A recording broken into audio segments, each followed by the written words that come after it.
Hello, how are you doing? Welcome to my channel.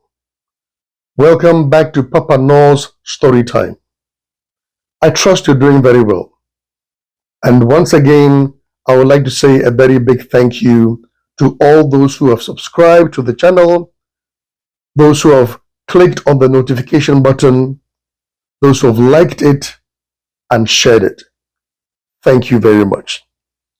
Last time, I read a book to you. In that book, there are two stories. The first story was Ananse finally meets his match. So in that same book, I'm going to read the second story to you, Ananse and the Squirrel in Court. Ananse and the Squirrel in Court. So let's enjoy the story together. So, in this Ghanaian folktale, the trickster, Ananse, deceives the squirrel, his best friend, and steals his farm. Once upon a time, there was a big famine in the land. Nobody had any food to eat, and the only thing available to drink was water, water, and water. Ananse and the squirrel were best friends who did almost everything together. They shared the little food and water they received with each other and slept in the same house. One lucky day, a rich farmer came to their village and, feeling sorry for Ananse and the squirrel because of the deplorable and miserable conditions they were living under, offered each of them a bucket full of corn. Indeed, a big bucket full of corn. Ananse roasted his entire bucket of corn and ate it all over a period of 2 weeks.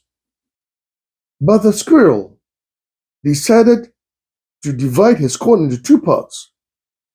He roasted one half of the corn and planted the other half in a large farm in the middle of the thick forest, where no one would be able to locate it. The squirrel made no road or path to his farm, but just climbed trees and walked across branches to reach his farm so no one would know about it. The squirrel did not tell Ananse about the existence of his farm because he knew that Ananse was ruthless, cunning, and would do anything to seize it. Meanwhile, Ananse had finished eating all his corn and began starving again. So he resorted to drinking water from morning until night and going to bed with only water in his belly. The thoughtful squirrel's corn was growing and growing and growing, and the squirrel was slowly enjoying the fruits of his hard labor. Soon, he would banish hunger and poverty forever from his life, because he vowed that he would always save some seeds to plant during the lean seasons. The squirrel was looking good and well fed, despite the hunger in the land. Ananse was surprised to see the squirrel looking so good and the devastating famine in the land. Ananse was surprised to see the squirrel looking so good despite devastating famine in their land. So, he decided to tiptoe secretly behind the squirrel to find out where he was getting his nourishment. As the squirrel was going to his farm early one morning, Ananse secretly followed him, and to his amazement and delight, saw a huge farm with a lot of ripened corn. When the squirrel left, Ananse spent 2 days making a wide path from his house to the farm, and then began eating the corn more than 20 times a day. Every day, Ananse boldly walked with his family on the wide path he had made to the squirrel's farm, and they all openly ate the ripened corn until they were satisfied. Bad friend. The squirrel was alarmed to see the rapid rate at which his corn was diminishing. So he decided to find out what was going on. He hid all day in the middle of the farm to find out who was stealing his corn. And to his amazement, he saw his own friend, Ananse, walk boldly on a wide, well-paved path to his farm and then begin to eat his corn. The squirrel jumped out of his hiding place, ready to kill Ananse with a big stick. But he thought otherwise. Instead, he sternly told Ananse that he would see him in court. Ananse shouted, "Hey, Squirrel, you are the thief who stole my farm. This corn farm belongs to me, and you stole it. I will see you in court myself, you little devil." The next day, the whole courtroom was packed with the squirrel's sympathizers who wanted real justice from him. Most wondered how the cunning Ananse would be able to exonerate himself after being caught red-handed stealing the squirrel's corn.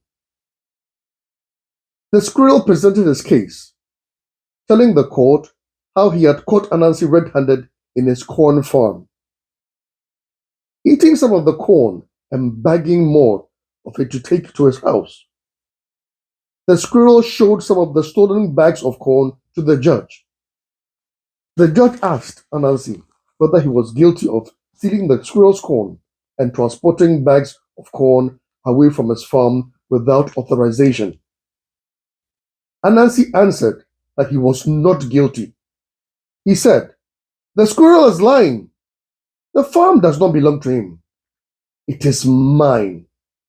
Squirrel is the intruder, not me."